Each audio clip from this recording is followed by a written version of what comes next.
Amém, queridos? Graça e paz.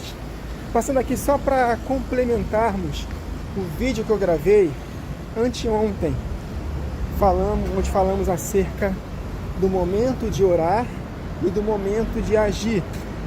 Se você ainda não assistiu essa mensagem, eu creio que essa mensagem pode ser um divisor de águas para a sua vida, tem sido para minha.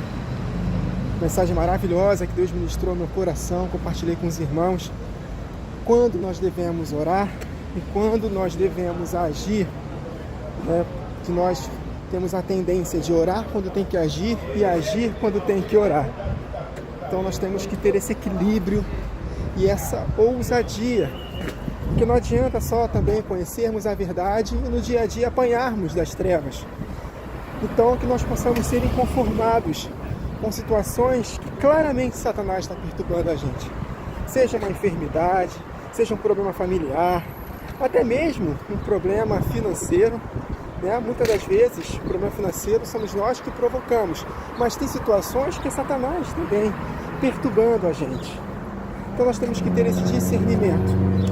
Eu prego muito contra a teologia da prosperidade. Na verdade, a Bíblia é contra a teologia da prosperidade, porque nós temos exemplos de muitos fiéis que não foram ricos nesta vida, perderam inclusive tudo. Paulo é um deles, né?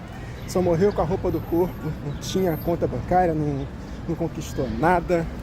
Os apóstolos de Jesus, o próprio Jesus não foi rico, né? E temos exemplos de outros cristãos que foram ricos, os reis, Davi, Salomão, Abraão, Isaac, Jacó, no Novo Testamento, Gaio.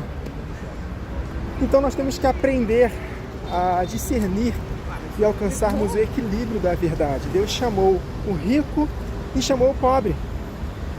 Então Ele quer que tenham ricos em determinadas esferas da sociedade e pobres em determinadas esferas da sociedade. E como a maioria é pobre, então vai ter mais cristão pobre do que rico.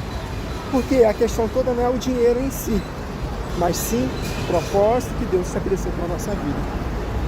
Jesus falou tanto acerca de finanças, no sentido de tomarmos cuidado.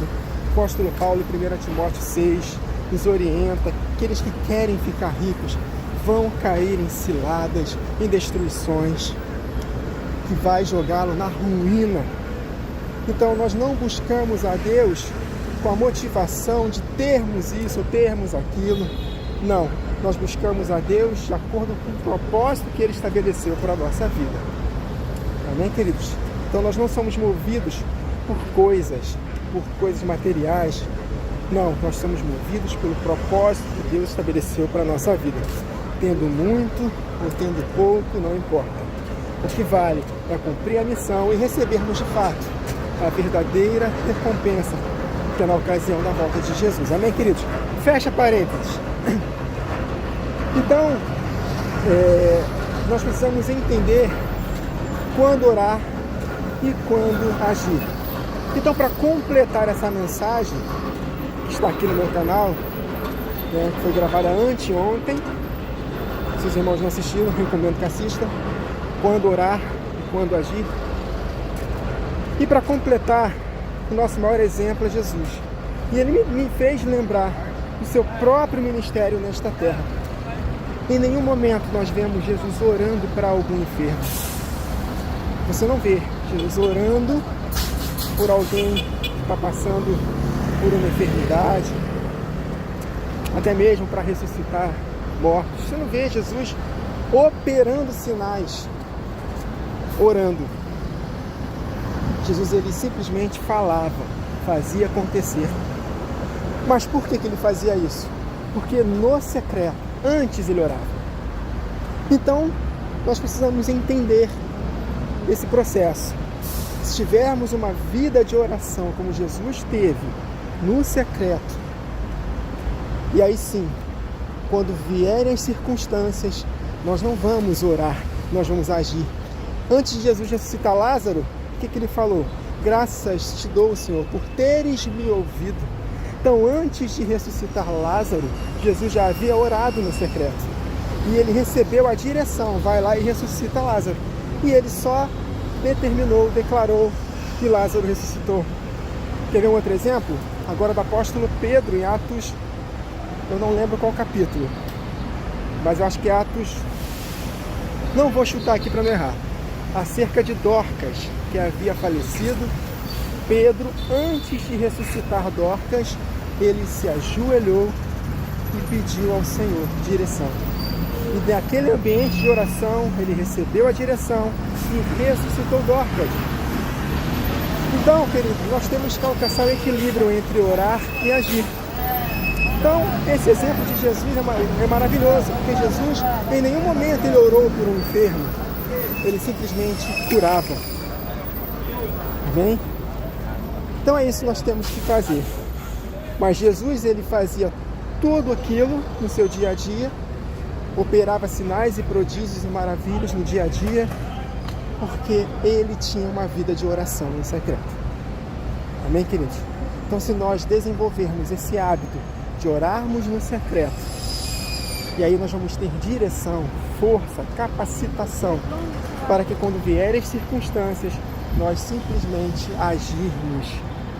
Amém, queridos? É isso. É apenas um vídeo complementar. Vamos analisar a vida de Jesus. Olha que interessante, né? Vou falar mais uma vez para finalizarmos. Jesus não orava, por exemplo, para nenhum enfermo. Ele simplesmente curava. Por quê? Porque no seu secreto, ele tinha uma vida constante de oração. E aí no dia a dia, ele já tinha direção, ele já tinha percepção, já tinha poder suficiente para simplesmente agir e fazer sinais e prodígios do poder do Espírito Santo que estava ali. Amém, queridos? Então, junta essa mensagem complementar com a mensagem principal que eu falei no início. Vou deixar aqui na descrição o link da mensagem, caso você não tenha assistido. Junta essas duas mensagens e permita que o Espírito de Deus guie a sua vida nessa tua jornada. E aí você vai ver milagre em cima de milagre, não somente na sua vida, mas transbordando para a vida de outros irmãos. Amém, queridos? E só é possível transmitirmos vida para outros irmãos se estivermos juntos, né? Daí a necessidade de congregar, daí a necessidade de ter contato físico com outros irmãos, para que você possa manifestar o poder de Deus na vida deles. E eles também ministrar para a sua vida, e assim mutuamente sermos edificados.